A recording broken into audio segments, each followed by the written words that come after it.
So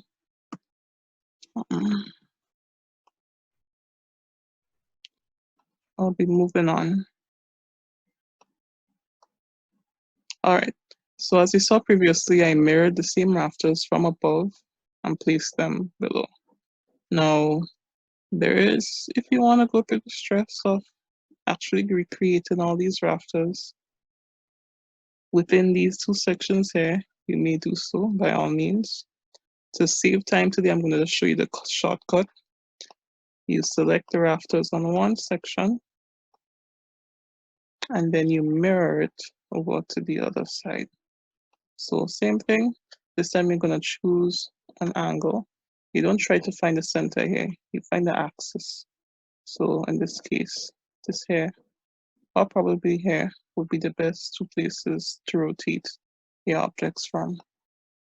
Once that is done, you ensure it's at a 45-degree angle, and then you click, and you say no, you don't want to erase the source object, and you've created your rafters over on the other side, as you can see here. You repeat the same procedure like before. Select, let's say, the first or the last four. Copy selection. You start from this edge right here, and then you move forward.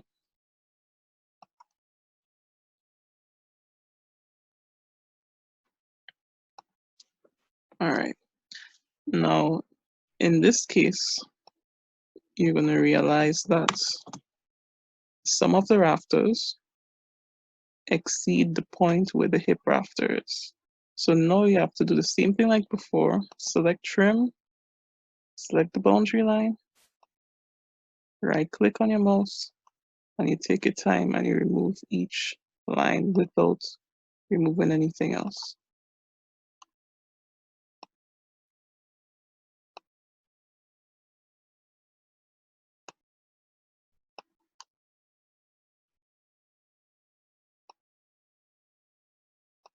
So now for those rafters that have not touched the edge of the hip rafter, all you need to do is select extend, select the boundary point,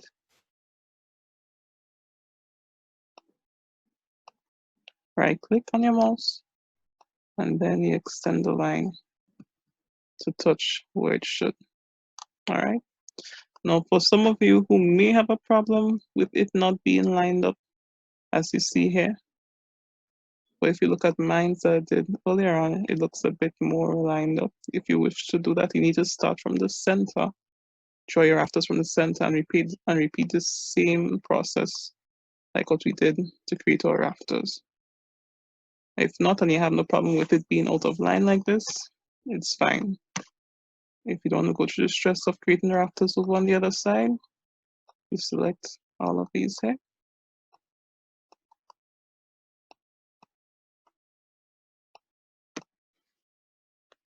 You then find the midpoint, which can either be the center of the fascia board or the ridge board. And you mirror your rafters over on the other side.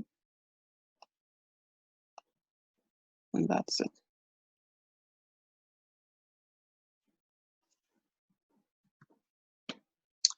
All right. So moving on to creating sections within your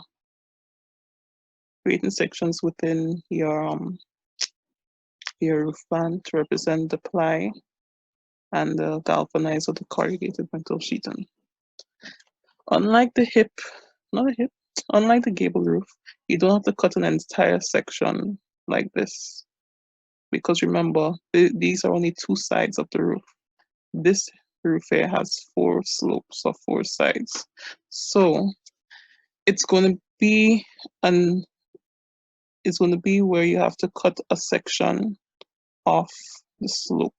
So right where the hip rafters, you have to cut from that section towards the fascia board. All right. Now it doesn't matter which sides you choose, just make sure that it does not cut through the hip rafter itself, it stays within its own section. All right. Now, I'm using the default layer again. I'm going to draw a line at any width. I'm going to start from this section here, angle it at a 45-degree angle, and allow it to cut through the fascia board, as you see right there. I'm going to create an enclosure, so I'm going to just do the same thing from this point over to here, and then close it up to here. So it's going to be a bit easier, you're going to see later on. I'm going to trim the excess. And then everything within the space here, this triangular space, we're going to remove. But before we do that, what I'm going to do, I'm going to copy this exact triangle over on the other side. So we can do the same thing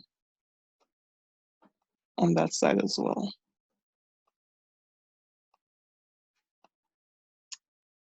All right. So I'm going to trim everything within the space. Select the 3 corners of my triangle. Right click, trim everything inside.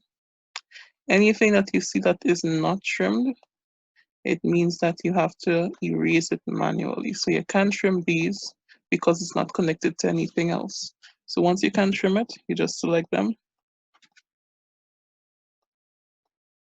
and you erase.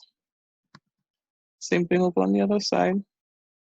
Select trim, right click, remove everything within the triangular space.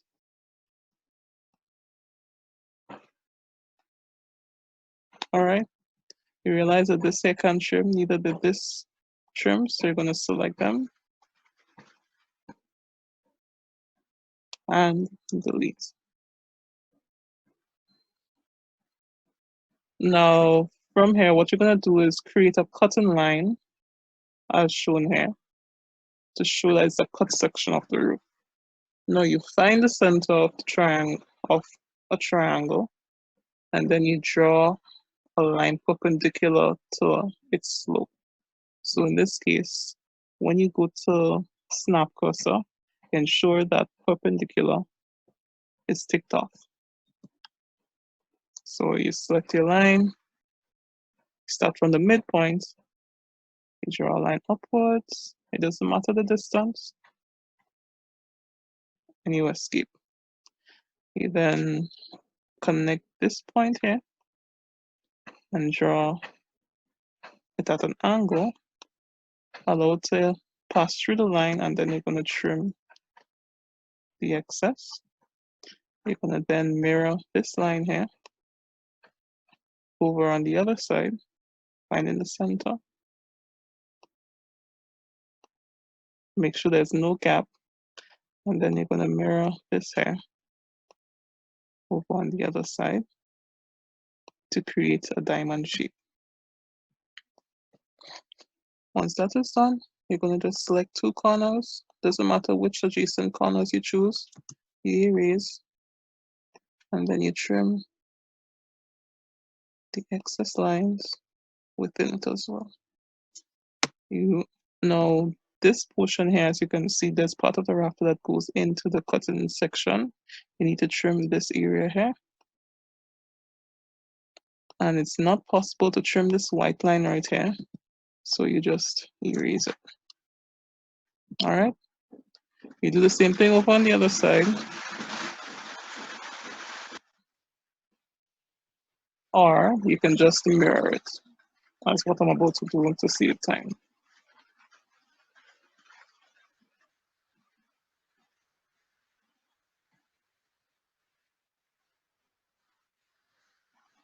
Now, there's rain falling by me. Is there anyone who has a problem with the audio so far? Please respond. So I'll know if I have to take off my mic. No, miss. Okay then. I'm hoping it doesn't get louder than this, but this is how you actually create a cutting section for both sides of your roof. Now from here, you're gonna then have to fill in the space with ply and the target metal sheeting. All you need to do is go into patch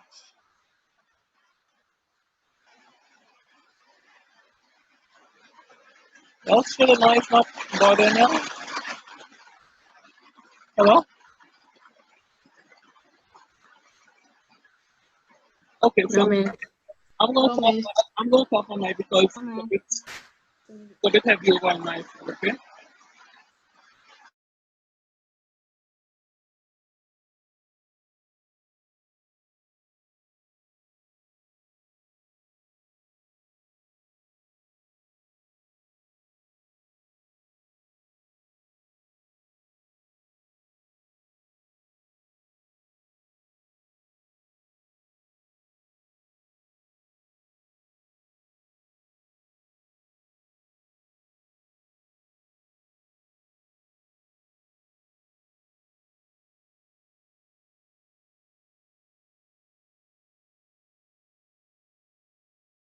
So as you saw, I just selected two areas or two types of patch that you can use to represent the corrugated metal sheeting of the galvanized. One, please. Stop.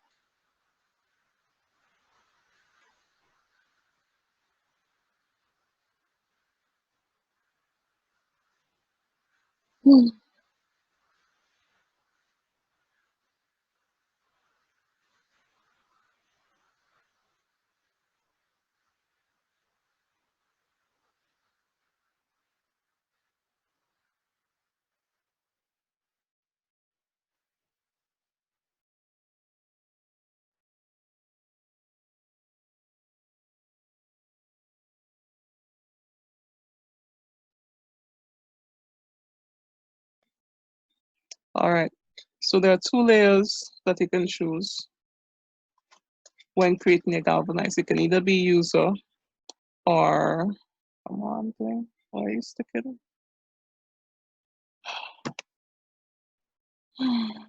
Hold on, please. Okay, this is new.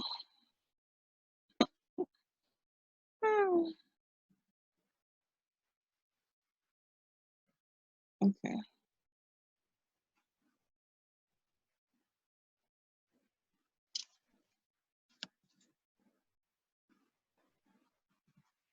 What's happening?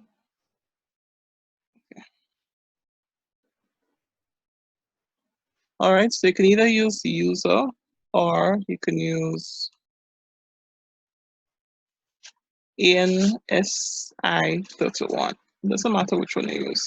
The only thing is that the spacing for one will be a little bit more, or you have to increase the spacing in one more than the other.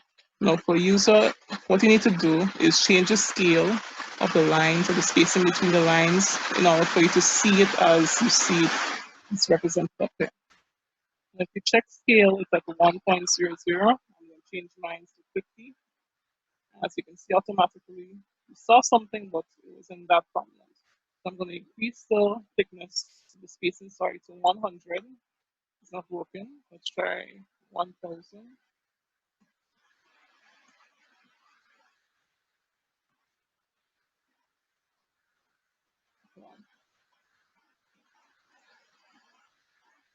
Okay, so 1000 is too wide. I'm going to bring it down to 50 again. And it's a little bit too narrow for my liking, so I'm going to change it to, let's say, 100. And for me, I think that here is a good width for the galvanized. So we change our scale to 100. Now we're going to change the angle of our lines. We don't want it to run horizontally. We want it to run vertical. Always remember the galvanized runs in the same direction as the rafter. So in this case, our rafters run vertical on this section of the roof. So it means that our galvanized will have to run vertical as well. I'm going to change the angle to 90. As you can see, the lines have changed. Now I think I made a mistake and I overlapped two layers. Hence the reason why you saw that second line in the background, which I just removed. All right. So this here is a galvanized section of the roof for the corrugated metal section.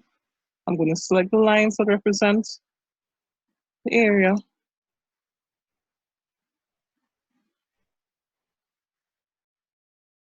And then I'm going to just switch the layer to corrugated metal sheeting, which is a green neon color.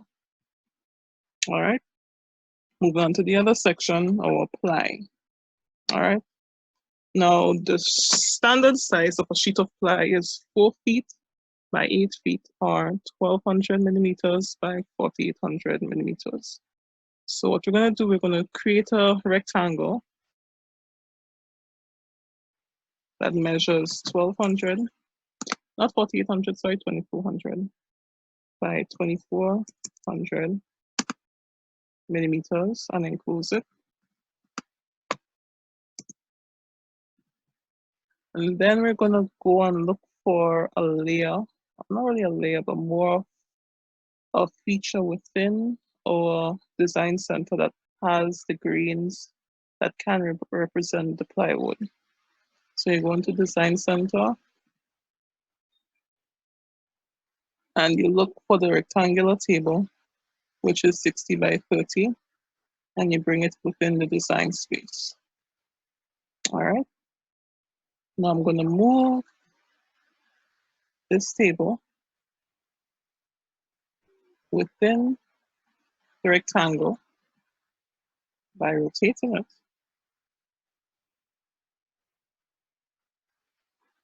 And then what I'm going to do is scale this here to be the exact size as the sheet of ply which I just outlined a while ago. So please pay attention to this here carefully. So as you saw, I'm going to just do it again. I'm going to move my table that I got from the design center into the space which I drew that would represent my ply. So I'm going to move it to any corner. Just make sure you have a corner attached or selected and bring it in to touch that identical corner within the rectangle. All right. So this is what it should look like. Now what I'm going to do is scale. So if you look within the panels here, this little icon here is what you use to scale. All right. Now how I go about scaling is by selecting the object and then expanding it. So what I'm going to do is select the table because this is what I want to scale to this larger size. I'm going to then select this icon, click on it. If you read below here, they ask specify base points. My base point is the base point is the common point where both the objects meet. So my base point will be right at the top here. So you select it. And as you can see, so it gets big and out of control. But don't worry about that. If you look down here, they ask specify scale factor or by either copying or by reference. No, I don't use copy. In this case, I use reference. So you click the word reference or you type in R, enter. They're going to ask you to specify reference length. The reference length is the length of the table. So you start from the base point, you bring it across the hair, and then all you have to do is extend it, touch the other side. And that's how you scale your ply. All right. Even though it's a table, even though it's a table in the design center, right now it represents a sheet of ply on the roof. Okay. You select it, you change the color. Well, you don't have to change the color right now because you have to trim it in a while. So I wouldn't advise that you change the colors yet. But always remember that the ply runs in the opposite direction of your common rafters on the roof. So whereas a corrugated metal sheeting, it runs in the same direction. On this section, on this side, the ply, the length of it would run in the opposite direction. So if we were to cut a section on this side of the roof, the ply would be able to fit because it runs lengthways above the rafters within the opposite direction. But because it's running the same length as our common rafters and our hip jack rafters in this section here, we now have to rotate our ply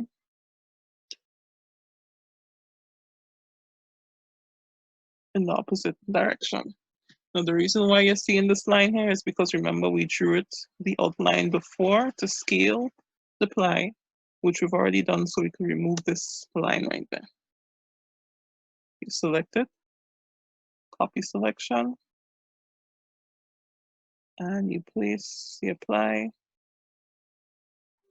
aside alongside each other. Now, you would think that you'll have to place the ply one on top of the other, but please remember that you need to stagger it on its centers when you're placing the ply, okay? So whereas you have these two plies like this side by side, you now have to place the second ply within the other row with somewhere within the center of the previous ply that you just had.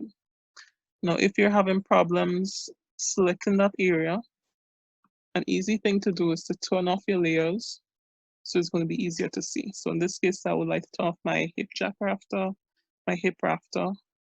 So I come here, hip jack rafter, turn off the light, hip rafter, turn off the light, and that way it's going to be easier for me to move this here within this section right here,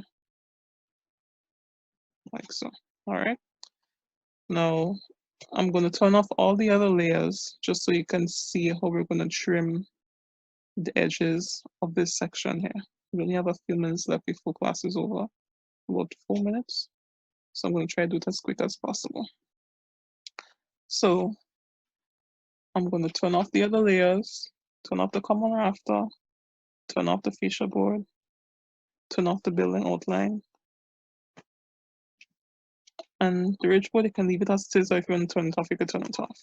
And then I'm going to explode these objects here, because as you can see, if I select one side of it, the entire thing is selected. All right. Now that is because it's a block. So I'm going to continue by selecting the other three and clicking on the explode icon.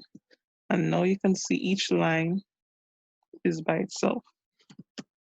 Now what I need to do is trim the excess lines. So I'm going to select trim, select the triangular boundary,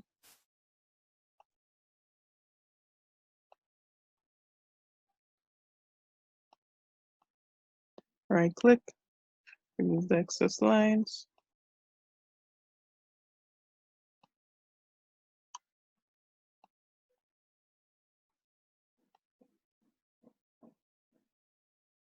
That includes the lines in between here.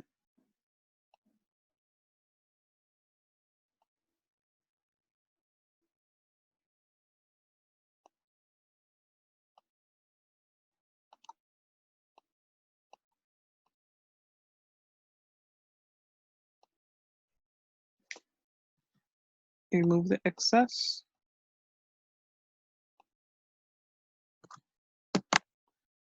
And there we have the section for our ply as seen above.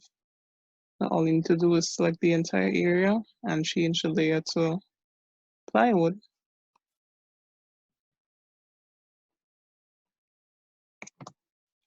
And that's it.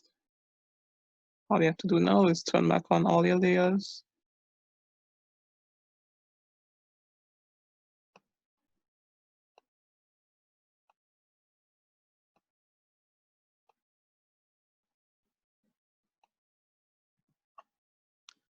And that is how you complete your roof plan. Now, seeing that, well, we've come to the end of our session, I'm gonna just stop here for today.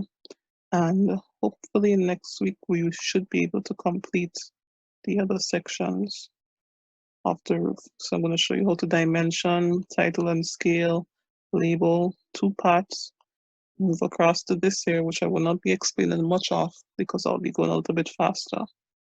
And I will not dimension this here either. So any questions, feel free to forward it to the admin and I'm going to respond to it as soon as possible. For those of you who don't have AutoCAD, I'm going to tell you all what to do during the course of the day. So please stay tuned. Other than that, enjoy the rest of your day, ladies. Bye. Bye, Miss. Thank you, Miss. Bye, miss. Bye, Miss. Bye.